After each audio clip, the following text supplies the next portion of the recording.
મહેસાણા જિલ્લાના વડનગર તાલુકાના કહીપુર ગામના વતની અને યુવા ક્રિકેટર ઉર્વિલ પટેલે આઈપીએલમાં માત્ર 13 બોલમાં અર્ધશતક ફટકારી ક્રિકેટ જગતમાં નવી સિદ્ધિ હાંસલ કરી છે। કહીપુર ગામ અને ઉર્વિલ પટેલના પરિવારમાં તેની ખુશીનો માહોલ સર્જાયો છે।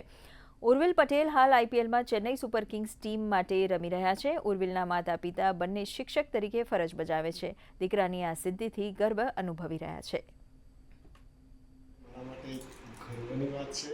ઉર્વિલનું સપનું હતું કે આઈપીએલમાં સૌથી ઝડપી 50 મારે અને 4 વર્ષથી એ સતત પાલનપુરમાં કોચિંગ મેળવી છે અને સતત રવિવારની પણ રજા જોયા વગર દીકરાએ ખૂબ મહેનત કરી છે। બસ પ્રાઉડની મુમેન્ટ છે કે અમે કાલે આટલું સારું પ્રદર્શન કર્યું। આવું તો એક્સપેક્ટેશન્સ નથી જ અમને અચાનક જ કે આવી સરપ્રાઈઝ મળશે। ખૂબ જ આનંદ થયો।